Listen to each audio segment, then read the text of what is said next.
இதுவே இன்றைக்கி நாம் ஃப்ராக்ஷனோட ஃபுல் கான்செப்ட் பார்க்க போகிறோம். என்னன்னு பார்க்கலாம் வாங்க.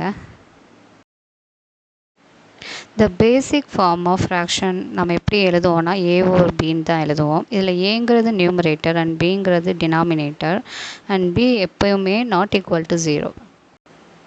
டு யூ நோ ஃப்ரெண்ட்ஸ், எதனால் நம்ம b is not equal to 0ன்னு சொல்கிறோன்னா ஒரு எக்ஸாம்பிளில் பார்க்கலாம். சப்போஸ் ஏங்கிறது 5ன்னு பிங்கிறது ஈக்குவல் டு 0ன்னு எடுத்தோன்னா ஏ ஓவர் பிங்கிறது 5/0 ஈக்குவல் டு இன்ஃபினிட்டின்னு கொடுக்கும்.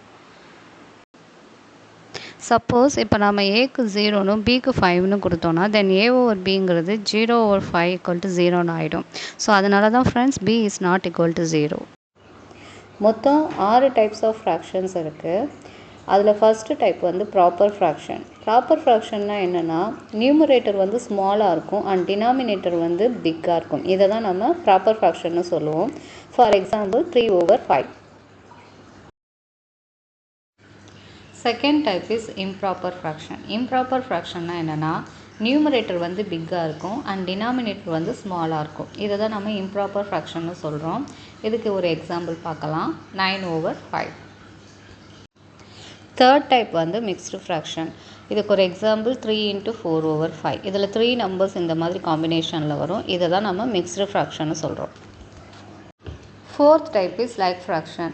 இதில் ஒரு செட் ஆஃப் ஃப்ராக்ஷனில் டினாமினேட்டர்ஸ் எல்லாம் ஒரே மாதிரி இருக்கும். For example 5/7, 2/7. இதில் பாருங்கள் டினாமினேட்டர்ஸ் எல்லாம் ஒரே மாதிரி இருக்கும். Fifth type is unlike fraction.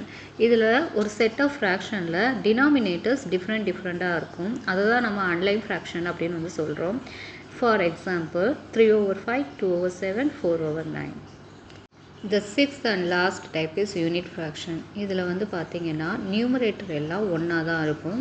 இதை தான் நம்ம யூனிட் ஃப்ராக்ஷன் அப்படின்னு சொல்கிறோம். For example 1/5, 1/7, 1/9.